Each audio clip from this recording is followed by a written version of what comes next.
एक बार की बात है। रोहित नाम का एक दयालु और समझदार बच्चा था। वो हमेशा अपने दोस्तों की मदद करता और किसी को भी दुख में देखता तो उसका दिल पसीज जाता। रोहित को चित्र बनाने का बहुत शौक था। स्कूल से लौटने के बाद वो खाली समय में जमीन पर अपनी उंगलियों से प्यारे प्यारे चित्र बनाता रहता, लेकिन उसके पास पेंसिल या कॉपी नहीं थी जिससे वो अच्छे से चित्र बना सके। एक दिन जब वो स्कूल के बाद घर लौट रहा था तो कुछ बच्चे उसके पास आए और उसे चित्र बनाते देख हंसने लगे। अरे देखो तो वो जमीन पर ही चित्र बना रहा है। मेरे पास तो पेंसिल और कॉपी है, तुम्हारे पास नहीं है। उन बच्चों की बातें सुनकर रोहित को बहुत बुरा लगा। वो उदास हो गया और पास के एक पेड़ के नीचे बैठकर रोने लगा। मेरे पास तो पेंसिल भी नहीं है और बाकी बच्चे मेरा मजाक उड़ाते रहते हैं। रोते रोते रोहित वही पेड़ के नीचे सो गया। सोते समय उसने सपना देखा कि एक बुढ़े बाबा उसके पास आए हैं। बेटा रोहित, कुछ बच्चों के पास सब कुछ होता है पर कला नहीं। तुम्हारे पास तो कला है, फिर तुम अपने प्यारे आंखों से आंसू क्यों बहा रहे हो? फिर बाबा ने अपनी जेब से एक चमकीली पेंसिल निकाली और उसे रोहित को देते हुए कहा, बेटा ये पेंसिल लो और इससे केवल अच्छे काम और गरीबों की मदद करना। जब भी तुम्हें मेरी जरूरत हो बस इस पेंसिल से मुझे बुला लेना। रोहित की नींद खुली तो उसने देखा कि सच में बाबा की दी हुई पेंसिल उसके पास है। वो खुशी से उछल पड़ा और सोचने लगा कि ये सब सच में हुआ था या ये सब कोई सपना था। उसने जमीन पर एक आम का चित्र बनाया और उसकी आंखें हैरानी से खुली रह गई जब वो आम असली में बदल गया। फिर उसने एक भेड़ बनाई और वो भी असली बन गई। अब रोहित समझ गया कि ये पेंसिल कोई साधारण पेंसिल नहीं बल्कि जादुई पेंसिल है।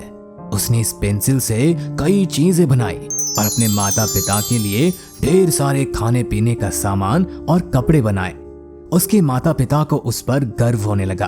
धीरे धीरे रोहित ने गांव के गरीब लोगों की भी मदद करना शुरू कर दिया। वो उन्हें कपड़े, खाना और रहने के लिए छोटे छोटे मकान बनाकर देने लगा। एक बार गांव में बाढ़ आ गई और सब परेशान हो गए।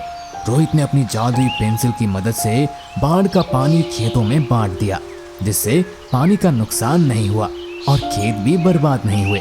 इसके अलावा उसने गरीब बच्चों के लिए एक स्कूल भी बनवा दिया, जिससे बाकी लोगों को भी रोजगार मिला।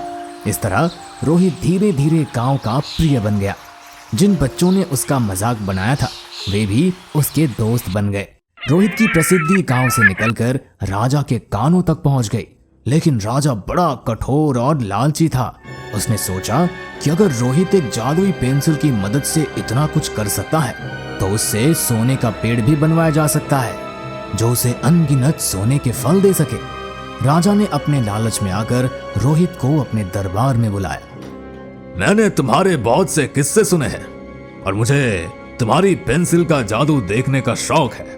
मैं चाहता हूं कि तुम मेरे शान में एक सोने का पेड़ बनाओ और जो मेरे आंगन में होगा। राजा की बात सुनकर रोहित असमंजस में पड़ गया। उसने राजा की बात को मानने से मना कर दिया तो राजा गुस्से में आ गया और उसे जेल में डालने की धमकी देने लगा। रोहित ने मन में सोचा, अगर मैंने राजा की बात नहीं मानी तो ये मुझे जेल में डाल देंगे और मैं बाकी लोगों की मदद नहीं कर पाऊंगा। इसके अलावा मेरे माता पिता भी खतरे में पड़ जाएंगे। इससे अच्छा है कि मैं कोई रास्ता ढूंढूं। अंततः उसने अपनी जादुई पेंसिल राजा को दे दी। राजा ने पेड़ का चित्र बनाना शुरू कर दिया पर वो हर बार मिट जाता था। राजा ने अपने मंत्री को पेंसिल दे दी, लेकिन मंत्री ने जब पेड़ का चित्र बनाया तो एक साधारण पेड़ उगाया। दरबार के कई लोग कोशिश करते रहे और जल्द ही वहां साधारण पेड़ों का ढेर लग गया। अरे बच्चे, ये क्या जादू है? तुम मेरी मदद क्यों नहीं कर रहे?